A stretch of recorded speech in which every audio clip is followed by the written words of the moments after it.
All right, man. Welcome to Pro 777 Radio. This is episode 494. It's me and Jason. We're going to cover Royal Raymond Rife.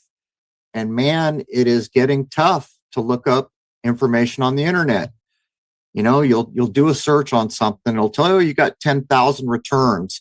You're lucky if the first page isn't replicating returns. And then of those unique returns, you run into the same text on 4 or 5 different sites that's been reposted. Ultimate farm, barn wall from Animal Farm. So primarily this is a bit mainstreamy what's been pulled, but we'll take it apart as we can. And it goes to show you that these important ideas, so many of them have to do with my catch-all term of cymatics. Vibration is the foundation of everything in this 3D material reality, to include spiritual endeavors, if you really want to be honest and think it through. And that has been pushed to the back of the bus. It's been pushed out the back door of the back of the bus. So many people who were getting into this so long ago, and even as we speak, the technologies they came up with, the things that they learned, the important ideas that they tried to publish, all scrubbed pretty deftly at this point. Jason almost always uses the internet. And as I mentioned, we're pulling from very little here. Anyhow, welcome, Jason. So this whole beginning here, this is going to be what was done to push aside the old ways of medical healing and bring us into the 20th century, which is where Royal Raymond Rife came in to deal with a lot of the crap going on. He was around at the time that the Rockefeller medicine was solidifying its power. You know, how is it that we've arrived at a time where the majority of people, every time I end up in a CVS, there is just a line of people at the pharmacy. And what gets me is we had done an episode like years ago, and it was with a doctor, I don't remember who said, do you know that none of those drugs have ever cured anything? The closest you can come is maybe with antibiotics. You know they work. They will stop an infection almost all the time. But we've come to a place where the idea of going for medical help, being cured, is almost not even on our minds anymore.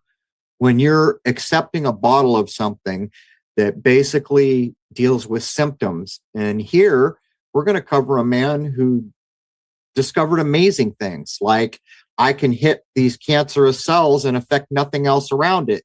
And here's how it has to be done. But we're not doing any of that, are we, Jason? Not even close. not even close. We're taking pharmaceuticals, and words have meaning. That one in particular, when tracked back through Old Greek, means basically scapegoat, inferring the scapegoat that was related to a sacrifice. Not even kidding. Pharmakos. Anyhow, let's try to do what we do here. Traditional Western medicine, what you currently find in doctors' offices and hospitals nearly everywhere, teaches and practices the doctrines of well-known French chemist Louis Pasteur, who lived from 1822 until 1895.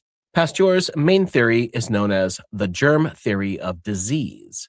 This theory claims that fixed species of microbes that come from an external source invade the body and are the first cause of infectious disease. This concept of specific and unchanging types of bacteria causing specific diseases became officially accepted as the foundation of allopathic Western medicine and the field of microbiology in the late 1800s. This point of view was adopted by America's medical industrial complex, which began to take shape near the turn of the century. This cartel, if you will, became organized around the American Medical Association, or the AMA, formed by those with drug creation interests for the purpose of manipulating the legal systems to destroy the older homeopathic medical profession. Not too long ago, in America, in this country, they made another run at trying to make it difficult to get homeopathic over-the-counter remedies. Remember that it must have been the 20s when a certain senator took pains to ensure that we have rights, as they would put it. Whether or not I give a damn about their rights, they do have control of how hard or easy it is to get a thing, to get homeopathic remedies over the counter without a prescription. And what are we talking about here, Jason? These drugs, primarily, at least at one point, are created from the oil industry, right? They are petroleum-based products, at least a lot of the early ones were. And again, what are we talking about? Turn on your television. That's bad advice. But all the drug commercials you see, you will see a list of heinous side effects almost every time. It's like almost unbelievable to me that anyone in their right mind would ever take any of these drugs. Some of them are for things like eczema, and killing your heart might be one of the side effects. Who in the hell would take something for a skin rash that might damage your kidneys or something really serious, harm your liver or your heart? This is where we are. But what's worse is when you take a careful look, what this does is these drugs are primarily aimed at the symptoms, right? And the symptoms from so many of the sane doctors that we've tried to interview here are your body letting you know, hey, man, there's a problem here. So that symptom could be thought of as a warning flag. So what they're basically doing is trying to remove the warning flags, if I have assessed this properly. But here it is. Germ theory comes to us in 1895, well, in the lifetime that ended in 1895, and it is deftly adopted by allopathic medicine with the aim of removing all other comers. By the way, in my early life, chiropractors were treated like dirt by doctors. They were fake doctors. They were this. Now, when I talk to people these days, like Fortune or other homeopathists, they have respect for the chiropractors, particularly the old school chiropractors who still were allowed to be a little more tightly connected with the idea of actually trying to heal someone in maybe what could be called a homeopathic way. Anyhow. The Flexner Report is a book-length landmark report of medical education in the United States and Canada, written by Abraham Flexner and published in 1910 under the aegis of the Carnegie Foundation. Many aspects of the present-day American medical profession stem from the Flexner Report and its aftermath. The report, also called Carnegie Foundation Bulletin No. 4, called on American medical schools to enact higher admission and graduation standards and to adhere strictly to the protocols of mainstream science in their teaching and research. The report talked about the need for revamping and centralizing medical institutions. Many American medical schools fell short of the standard advocated in the Flexner Report, and, subsequent to its publication, nearly half of such schools merged or were closed outright. Colleges in electrotherapy were closed. Homeopathy, traditional osteopathy, eclectic medicine, and physiomedicalism, botanical therapies that had not been tested scientifically, were derided. The report also concluded that there were too many medical schools in the United States and that too many doctors were being trained. A repercussion of the Flexner Report, resulting from the closure or consolidation of university training, was reversion of American universities to male-only admittance programs to accommodate a smaller admission pool. Universities have begun opening and expanding female admissions as part of women's and co-educational facilities only in the mid to latter part of the 19th century, with the founding of coeducational Oberlin College in 1833 and private colleges such as Vassar College and Pembroke College. You know, this is a view of the larger world that we're dealing with now. So right now, they're making a run, someone is, to try to control everything. And one of the ways they're trying to do it is by reducing the number of people that have to be controlled. Look what happened here. Well, guess what? We're going to close a bunch of schools because we made up these rules, and these other places violate the rules. In short, they're not allopathic, basically. Anything to do with homeopathy or anything with a track record of actually healing people outside the acceptance. But here's the kicker. And by the way, this is for men only, immediately removing 50%-ish of the world's population.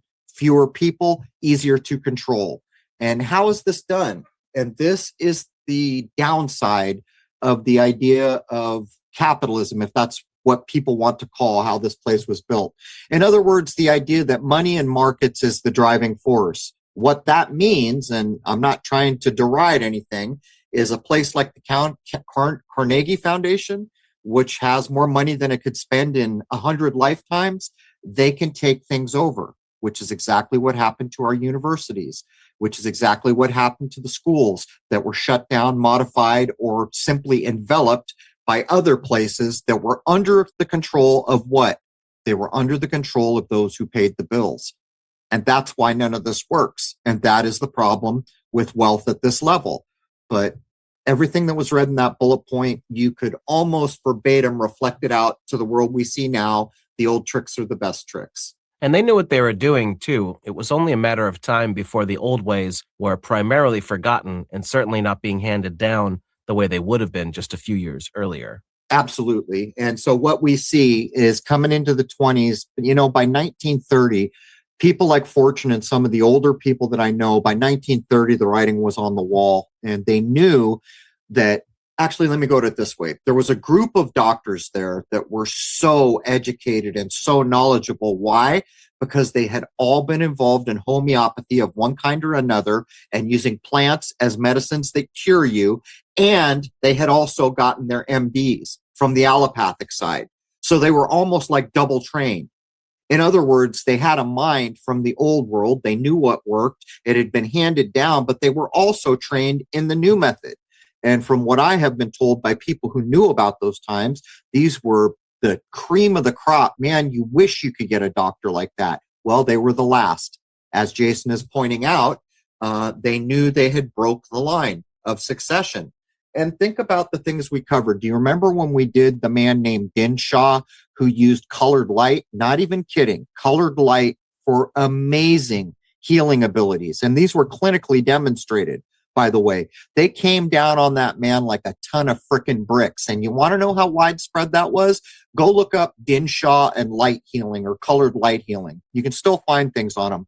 There were so many of his machines in this country. They are still around to this day, underground, hidden in basements and things like that. But that's what was removed. It's incredible to even consider that here in the 21st century, medical care that I can get easily is a fraction of the worthiness of what I could have gotten in 1900. It's crazy. From the Yale Journal of Biology and Medicine website, the Flexner Report of 1910 transformed the nature and process of medical education in America with a resulting elimination of proprietary schools and the establishment of the biomedical model as the gold standard of medical training. This transformation occurred in the aftermath of the report, which embraced scientific knowledge and its advancement as the defining ethos of a modern physician. Such an orientation had its origins in the enchantment with German medical education that was spurred by the exposure of American educators and physicians at the turn of the century to the university medical schools of Europe. American medicine profited immeasurably from the scientific advances that this system allowed, but the hyper-rational system of German science created an imbalance in the art and science of medicine. A catching up is underway to realign the professional commitment of the physician with a revision of medical education to achieve that purpose. Oh, poppycock on that last line. Let's actually say what we know having lived through 2020. For a doctor to practice medicine, that's right, practice is almost unheard of. Why? Because they're under the aegises of administrators who pay their checks, who give them a place to work. In other words, you don't do what the administrators say, you're out on your butt. By the way, the insurance industry, the pharmaceutical industries, they have as much sway over any of this as even the administrators do. How is it that a doctor could be convinced to enforce having someone breathe their own exhaust fumes all day long? Over 100 years ago, in Steiner's time, they wrote plenty of books on the downside of what masking had done and that it actually helps nothing and creates problems. And that's doesn't even really start to address what it's like to breathe in your own exhaust fumes for hours in a day. So let's just get that straight. Now, the German science creates an imbalance. That's a bit of an understatement, right? What we're basically saying is what's always true everywhere. I guess everyone loved the movie Highlander. There can only be one. There's your imbalance. In other words, it's our way or the highway. If you want to be a chiropractor, we're going to make it hard. We're going to marginalize you. I don't even think insurance covered chiropractic until I was in my 20s or 30s. It was a rare thing. That's how outside of the acceptable scope it was. And now let's talk about the people who use spagyrics and time-honored healing methods, things like what Fortune does and the other gentleman from Uriel that we interviewed, actual with a track record of curing people with a little plant-based, what are you going to call it, a tonic that you put under your tongue. All that's got to go now. In other words, it's our way or the highway. Only one method is going to be supported. And since we have the money, that's the only things we're going to fund in the universities. We're going to grant millions of dollars to build new medical wings. But guess what? They're only going to teach what we want taught. And if you want to know how things go these days in your general practitioner's office, just look at the constantly revolving door of drug reps coming in and out, flattering them, bringing them gifts, taking them to little get-together dinners and all that. That's the way it is now. And take it a step further, Jason. You're minding your own business, watching television in your home, and what happens? 100 drug ads a night come on. If we set aside the god-awful side effects that are going to be listed with almost every one of those, and we're going to set aside that it doesn't actually cure anything, it ends its symptoms, what it's doing is saying, hey, man, have you asked your doctor if this drug is good for you? What the hell ever happened to, I don't feel well, there's something wrong with me, I need to go to a man who's been trained to assess the problem and then hopefully do something for me to repair this. That's the exact reciprocal that's being brainwashed into our minds. Now it's like, look at that pretty logo. I'm going to go ask my doctor if I can take this pharmaceutical drug. It's a complete inversion of what's acceptable. And I'm happy to say that this time that we're in, that's changing so rapidly, these things are going to come to a head. For a long time, they've run under radar, so to speak, because it's usually been private families that you don't hear too much about that had the negative effects or the deaths in the family or whatever the downside of allopathy might be for individuals. But we've got the internet now, and this is not a secret. Consider the messaging for Covidius minimus. Remember how strong it came on in 2020, and remember how kind of impotent it seems now. But don't be fooled. The corporation known as the lawmaker for the world of health concerns, you know who I'm talking about. What is it, Jason? The CC, what is it? CDC. CDC. Those folks have implemented 3 codes to track people who are not inoculated, or as they put it, under inoculated. But that is all under the radar behind the scenes. We're at a turning point here. And when people, I can't tell you how many emails I've had from people with asthma who said, those Recaweg products, I'm blown away. They work. I said, yeah, they do. This is what was pushed off the table. And the drug companies learned a lot from Mr. Edward Bernays, because we have commercial after commercial after commercial of smiling, happy people, implying that they took this drug and now all of a sudden their life is so much better and there's happy, pleasant music playing in the background. Ask your doctor what this can do for you today.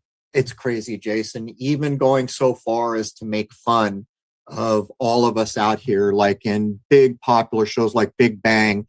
One of the main characters was actually a bioengineer, or whatever you call the people developing the pharmaceuticals, creating the new drugs. And they're making fun that they made this drug for one thing, but it made your hair fall out or something. It did something, so they applied it to restless leg syndrome, which is a thing they made up in the first place. And it's not funny. You know, this is a comedy doing this because that's actually really happening. And it's so bad that people believe that things like restless leg are actually real now. I actually heard from a person who was involved in the drug that got ported over to a thing called restless leg, which he flat out said they made up so that they could sell their drug. And people will email me probably because I said what I said, that I don't know my butt from a hole in the ground because they have restless leg syndrome. Well, I'm here to tell you, according to the people that made that drug, that was made up. That's how bad it's gotten. Abraham Flexner, who lived from November 13th, 1866 until September 21st, 1959, was an American educator, best known for his role in the 20th century reform of medical and higher education in the United States and Canada. After founding and directing a college preparatory school in his hometown of Louisville, Kentucky, Flexner published a critical assessment of the state of the American educational system in 1908, titled The American College, A Criticism. His work attracted the Carnegie Foundation to commission an in-depth evaluation into 155 medical schools in the U.S. and Canada. It was his resultant self-titled Flexner Report, published in 1910, that sparked the reform of medical education in the United States and Canada. Flexner was also a founder of the Institute for Advanced Study in Princeton, which brought together some of the greatest minds in history to collaborate on intellectual discovery and research. You notice how all of a sudden this issue is crossing the border? How many issues back in this time can you honestly assess said went across the border to Canada? But they couldn't have a situation where Canada was left alone and they had the old school way, because pretty soon people would be doing what they do going down to Mexico.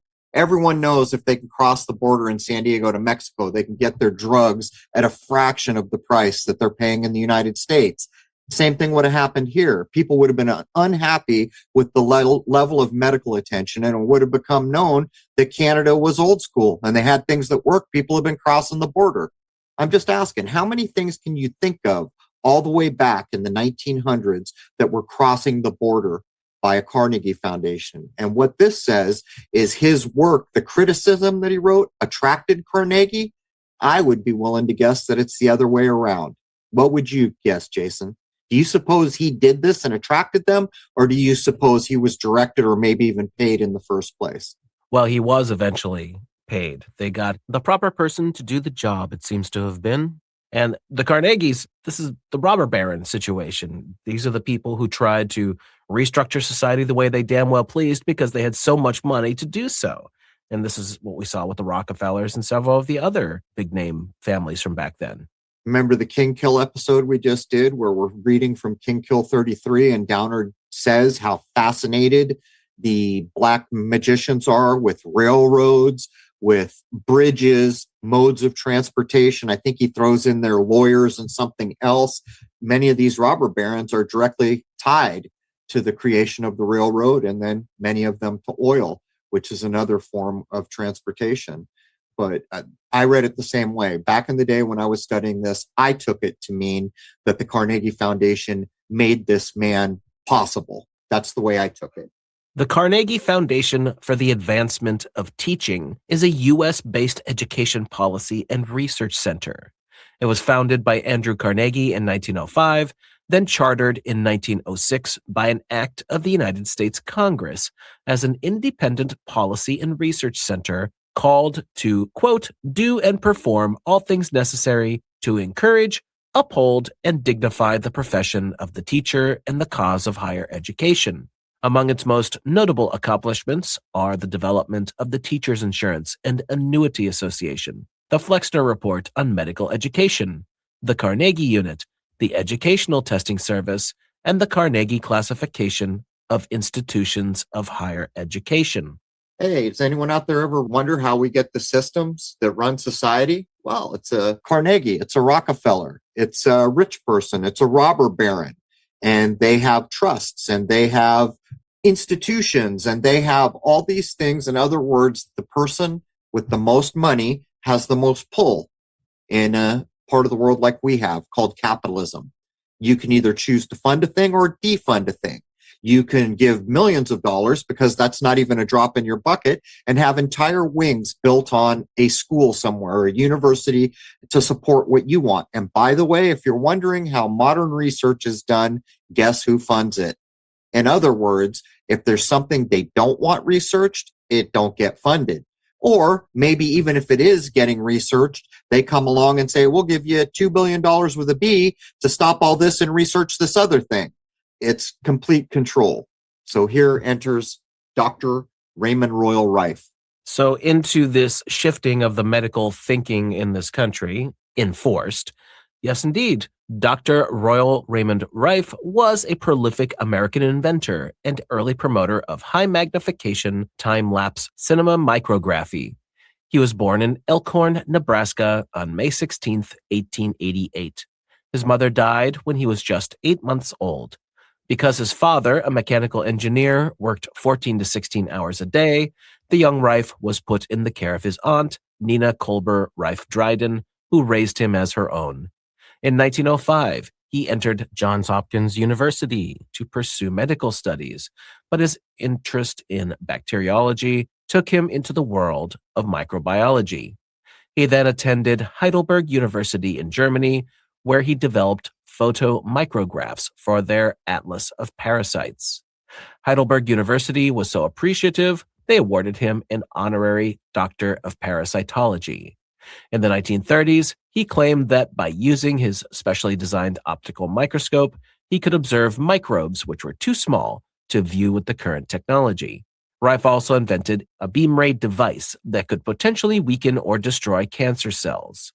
Rife still has a strong following among the wellness and holistic health communities who believe that his anti-cancer technologies have been suppressed and should be given a thorough review. Royal Raymond Rife's devices are now being manufactured by independent electronics companies and sold, for the most part, worldwide. What does Willy Wonka say? And here we see a glimmer of light. Yeah, these things are true. We're in an age switch. And the funny thing about the controls that we see is back in the day, it was science. Look what all that we've done with science. And here's more good science. And by the way, those German engineers, here's some more science. And that's kind of how it was wrapped up and sold. And I don't think people realized that it was replacing everything else they'd come to know. But here's Royal Raymond Rife. We'll just call him Rife. May 16, 1888. So if I'm not mistaken, this would be within the purview of Beethoven's lifetime, just to put a reference in your mind. So in 1905, he goes to Johns Hopkins University. He still remembers the old world, right? This is going to be the 30s when the levy is put in place and things are really that last generation of just what we would consider amazing doctors is living, according to people like Fortune who knew them. So he claims all of a sudden, I've got this optical device that can see things that we could never see before. Well, how did we get to germ theory? You got to wonder if there's all these things that were too small to be observed before he did what he did. But the real big deal here is what they're calling a beam ray. All of a sudden, he's saying, guess what? I can aim a frequency at a thing and I can resonate the frequency of that thing until it destroys itself, pops, or basically stops living. The great thing is it doesn't damage the cells to the left or the right because they're resonating at a different frequency. And I don't know how long we're going to get into this, Jason, but it's actually not that simple. There are examples that I was looking up recently where they found the resonant frequency, but they worked out that it had to be 11 octaves above paired with it and things like this. In other words, it took some real work to determine, and let's also not overlook how similar this is to the supposed Tesla vibration device. It's the same idea, isn't it? I can take this little vibrating box, put it on a huge bridge, and walk away. And over days, the resonation of that little vibrating box will come to resonation with the bridge, and at some point, the bridge just falls down, right? This is the importance of cymatics. I'm telling a story about a bridge, and this guy's telling a story about a thing with the same principle that is so small we can't even see it with our naked eye. Cymatics is a big deal. So this comes back to something we've discussed many times now. Frequency and vibration are everything. Just look at the work of Walter Russell, for instance. Everything. And Russell is such a prime example because of the way he took his own personal enlightenment that went on for 30 some odd days, and he drew graphs by hand. And it is in that you realize the motion of spirals, so critically important. The motion, the idea of vibratory rates and how form is created, it's a big deal. And we had it so long ago. But anyhow, let's go visit my part of the world. From 1904 to 1908, Rife worked with Hans Lückel, Carl Zeiss optical scientist and researcher at Zeiss Optical Works. Passionate about the ability of microscopes to make organisms visible to the human eye, Rife set out to improve their resolution and magnification. In 1912, Rife moved to San Diego, California, where he established his first research laboratory. During that same year, he married Mamie Ah Quill, who came from a prominent Chinese family in San Diego. In association with the Zeiss firm, Dr. Rife and his wife traveled extensively to and from Europe right before World War I. During the years just prior to the Great Depression, Dr. Rife apparently worked for both the United States government and the Carl Zeiss optics firm. Moreover, as he received a research fellowship in biochemistry from the Andean Anthropological Expedition Institute, he was probably doing private research on his own. All right, there's a lot to unpack here, but even to this day, Zeiss optics are a big deal. When I was getting my first telescope, those eyepieces with that name on it, they were expensive and there was a reason. They were some of the best around, but let's zero in. I can only imagine what a dreamland it must have been to be in San Diego in 1912. Unreal what that place would have been like back then. But there's 2 points I'm going to make. He marries a Chinese lady from a prominent Chinese family, and this is a period of time when white people are looking at it as everyone else is less. And this tells you something about the character of the man, right? He loved who he loved and be damned with, whatever the social acceptance is. But there's another thing here. Keep in mind, this is pre-World War I. Now, we just did a King Kill 33 episode pointing out what 1963 meant to America. This actually starts way the hell back. And if I really have to draw the initial, this is a big deal, the world's never going to be quite the same after this, that day would be that event would be World War I.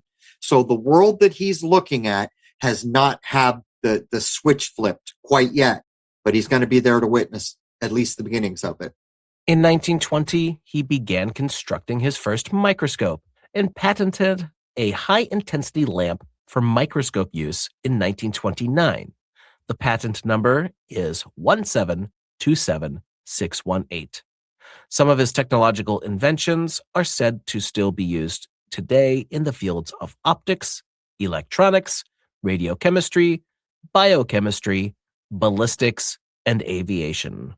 So isn't it strange when you hear things like this, that in the analog era, particularly with optical things, because what are we talking about? We're talking about lenses, mostly with Zeiss. There's other things too, but these are things that are, maybe we could view it like this. There's a thing called glass, which we built from things from nature, and light works the way it works. So we're figuring out how to make the best possible optic things based on the rules that nature teaches us are true about light.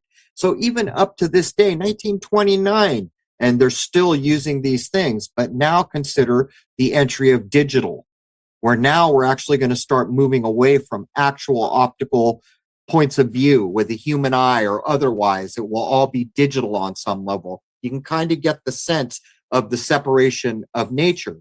But in the same way, we're told we went to the moon and the rocket that got us there was the amazing Saturn V. And we're told in the same breath that Mr. Werner did most of it. We lost all the blueprints. Even with computers and the level of technology we've achieved since then, no one can quite replicate that amazing thing. Well, that nonsense is actually nonsense, but this is not. He invented a thing in 29, and think about it. Electronics, radiochemistry, biochemistry, ballistics, aviation. These are some pretty big high-tech industrial concerns to still be using what he did. How is it that we lost everything he put forward? And that's the main point here. It was not lost. It was censored. In the same way the internet is censoring almost everything we can get our hands on today. And we'll get by this, and this will have to come to an end. But when we see the resurgence of Rife tech, the ideas attributed to Tesla, the idea of homeopathic remedies which actually cure you, then we will know that we are kind of getting past the leverage point and getting on to the new era that we're going to be entering. Rife built his first known microscope, number 1, in 1920. It was constructed on an optical bench, like a lathe bed. Microscope number 2 was similar in construction, built in 1923, in a vertical format like a standard microscope as we see today. That microscope was sent to Northwestern University for Dr. Arthur Kendall's use, apparently for some time in the 1932 timeframe. Microscope number 3 was built in 1933, which was known as the Universal Microscope. It had provisions for polarized, bright field, dark field, infrared, and ultraviolet imaging. The Universal Microscope was the unit which allowed for examination of live virus samples. Microscope number 4, which had no polarizing stage but offered magnifications up to 15,000 times, was built in 1935 and appears to have been an early version of a much simpler universal microscope, which Dr. Rife hoped to commercially manufacture. Rife commented in one of his letters that number 4 had been built at the request of a manufacturer, but he does not say who that might have been. In papers from England in the 1938 period, it is mentioned that number 4 had been sent to England, and a technician working for Dr. Rife went there to help install it. Later, it is mentioned that number 4 was sent back to Dr. Rife in 1939, and at some point, a newer number 5 microscope was sent. Microscope number 5, built about 1938, is currently in the Science Museum in London, England, and while it is not available for normal viewing, groups of researchers have been able to closely examine it, and a videotape of it was made in 1999. All right. So just to recap, this begins, the microscope number 1 begins in 1920, and we're coming up into the 30s, right? And now apparently this thing's on mothballs and no one can see it. Lord knows why. But the big thing here is, and get over the word virus, please, just let it go.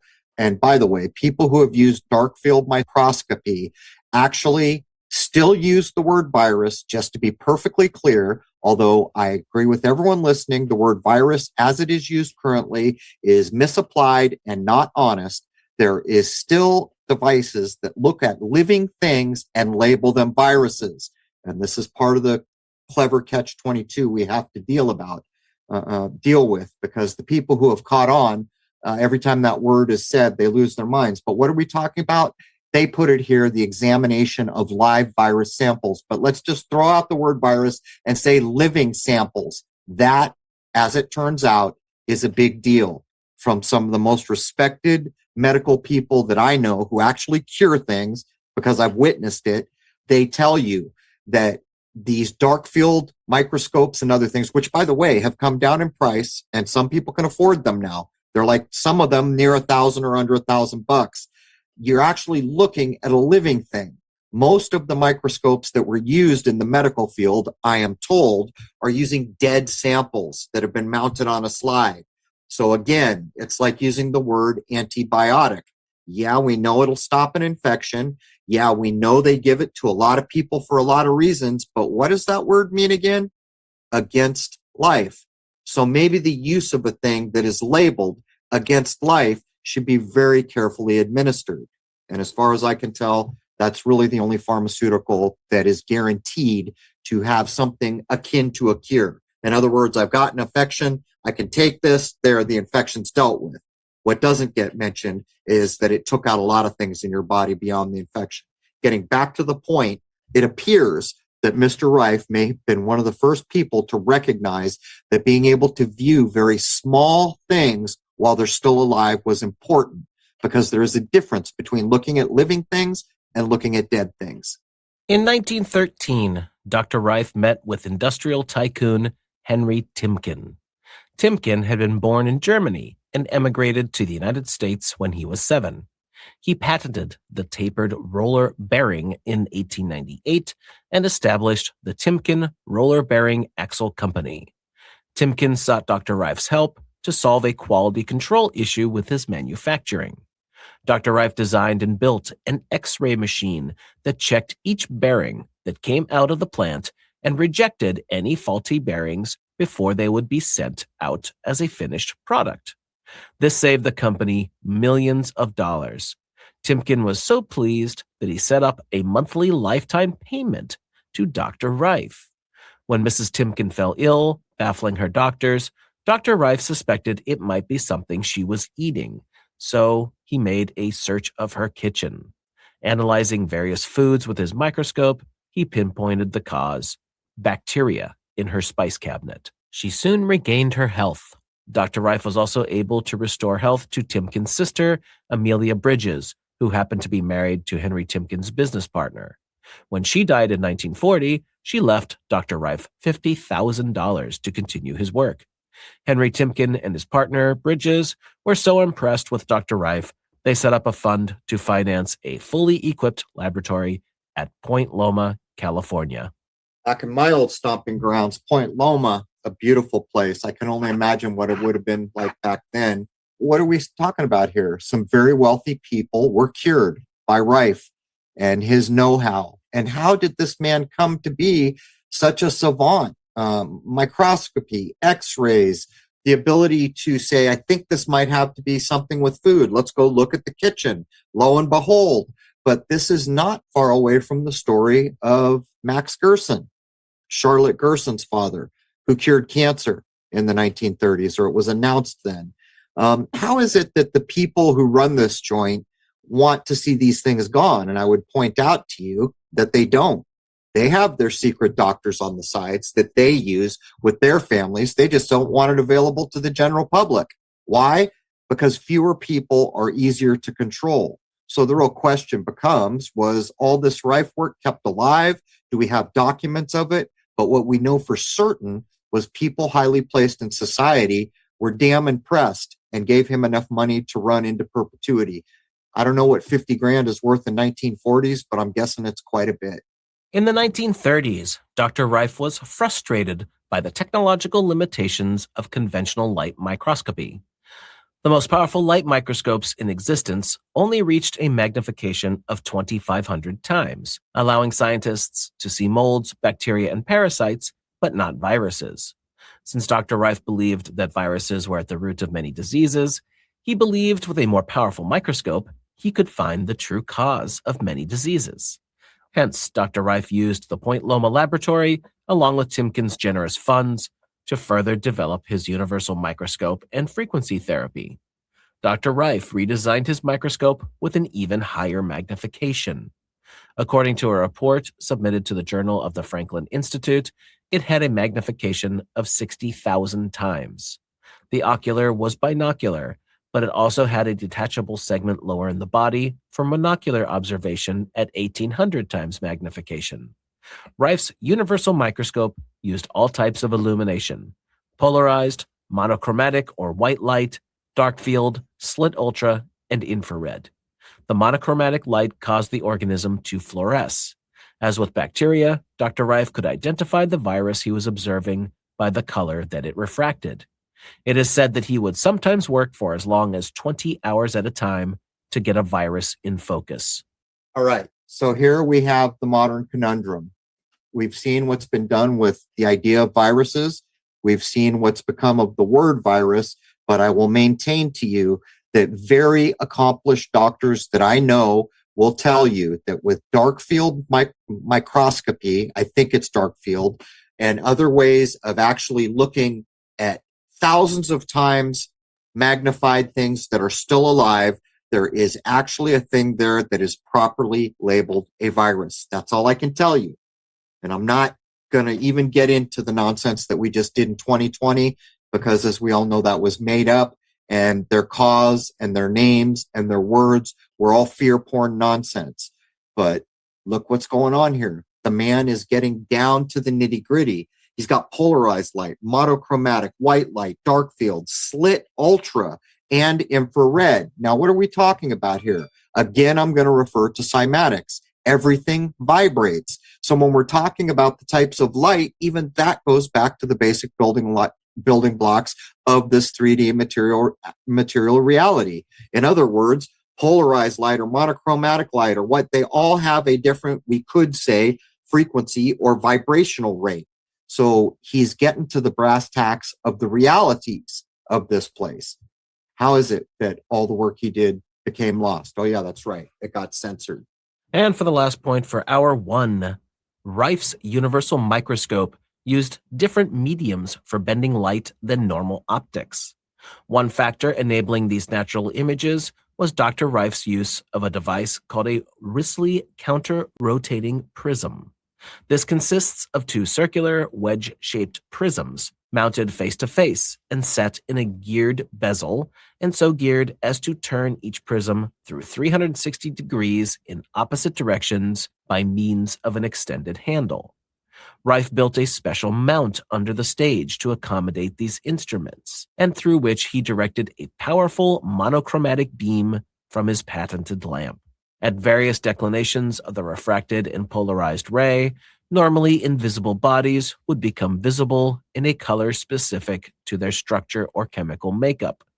All optical elements in this microscope were made of block quartz, which permits the passage of ultraviolet rays. There's no lie in nature, and Mr. Rife knew it. Normally, invisible bodies would become visible in a color specific to their structure and chemical makeup. So what creates color? Well, it's a vibrational rate. That's one way to describe it. What creates structure? Well, cymatic plates prove to us that a certain frequency will create a certain geometry. Therefore, a structure is created by vibration. So what can we say of chemicals or anything else? And how is he doing it? He's making his microscope elements from a block of quartz. Who makes quartz? Well, the creator made quartz. So here we are. And I would suggest to you that with the limited ability we have with one, to be fair, I probably could have gone and found books that got further than what Jason got off the internet. My point is, a lot of this is not lost. And what could actually be learned if people still had devices like this? Maybe they do. When we take the current level of technology, all the things computers can do for us, and we reapply it to know more about what was going on here, we'd probably be sitting pretty, literally, right? A long way from here's a handful of drugs, go take these and go die eventually, which is basically a lot of what goes on now. In other words, this all still exists, or at least hints of it. And to some degree, we know some of the devices still exist. This is going to come back into fashion, I would estimate. I mean, what do you think, Jason? Do you think we're at the point where all these over 100-year-old technologies are going to come back to the forefront, and the individuals who based nature to create what they created? Well, the one thing I don't understand, and I never have, knowing the Rife information, is how is it decades and decades later they don't have microscopes that can do what he supposedly was doing all the way back then? Well, that's a good question. I would estimate, if I had to venture a guess, that most of the medical research that goes on is funded, right? And we know who the places that do the funding are. So probably they don't want them getting too close to the truth, because tools like this are going to do one thing. They're going to teach you things from nature, and nature doesn't teach you any lies. What are we doing here? We're using a block of quartz to make lenses. We've got an ingenious way that we're going to rotate prisms and other things. And all of a sudden, these things that are not visible to us become visible in color, specific to what they are. That's nature teaching you truths all day long. It makes me wonder, if I could talk to Mr. Rife, I would say, Mr. Rife, do you know if blue is a frequency? And what would that frequency be? Does a cube have a frequency? I'm guessing of course he must have known this. So when you're looking at a thing that he designed that's color specific, I would make the assumption that that color was telling him something about the frequency that makes it. And if that is true, think about what it means to resonate this tiny little cancer cell as an example. Well, first of all, you've got to know the resonant frequency of the cell itself. Then you've got to feed it back into resonation. And then I think we'll get there. You pile these other frequencies on. Last time I looked at it, it was 11 octaves paired with frequencies. And there's video out there that you can look up on the internet of a cancer cell literally being exploded. It just kind of pops open and all the goo comes out of the middle of it. It's gone. All the other cells around it, they're just fine. So I think it's safe to say this is the only direction we can go in. And why? Because these are the proofs of nature. These are true things, not made up things. Not some laboratory put up of a pharmaceutical drug or a thing made with no intention of curing anything. He was coming at it the other way, I think. I think he was saying, I know that nature tells me the truth and I can't make up truth, so I'm going to seek truth and nature will confirm it when I get there. And when I confirm a truth, I know it's the real deal. And I'm guessing that's probably the reason everything he did has been pushed pretty much off the internet and out of the medical industry. Anything else you want to add before we wrap up hour one? Well, his life was very, very interesting, but unfortunately, we're going to get to the sad parts where he was right on the money and they came after him hard. They've done it to all of them. Look at the stories of the myth, legend, and man, I guess I'll say, Tesla. Look, he was supposedly broke, died in a hotel room. Donald Trump's uncle or grandfather, first person through the door to steal his life's work and what he'd figured out. Dinshaw, the man with colored light, there's a whole book published on what they did to him. Max Gerson announced he cured cancer in the 30s. Look what happened to him, poisoned to death. His daughter Charlotte takes it for her lifetime. We lost Charlotte maybe 3 years ago, maybe 2 years ago. And now I am hearing that Gerson has become very corporatized. So this is what happens. The capitalist medical establishment won't have any contenders. And this is the big hope of our time. We're getting past this. We're beginning to realize so many people going for the organic, going for the homeopathic, looking for the Reckeweg remedies. That's going the opposite direction. And I truly expect that over the next few years, we're going to see this shift away from allopathy. Allopathy has showed us an overreach starting in 2020 that is unforgivable. And even the people who didn't know then that it was unacceptable are starting to realize now. But anyhow, there's hour one of episode 494. Everyone come to crow777radio.com to catch hour one for free. Members know to log in. Shoot the Moon, the movie, 2-hour film with 10 awards about my telescope work that Jason created, is free to all membership. We're going to get all the way through the story of Dr. Royal Raymond Rife, and it's a hell of a thing. And it's another one of those names of someone who contributed so much value to the human condition, and yet every effort was made to wipe it off the table.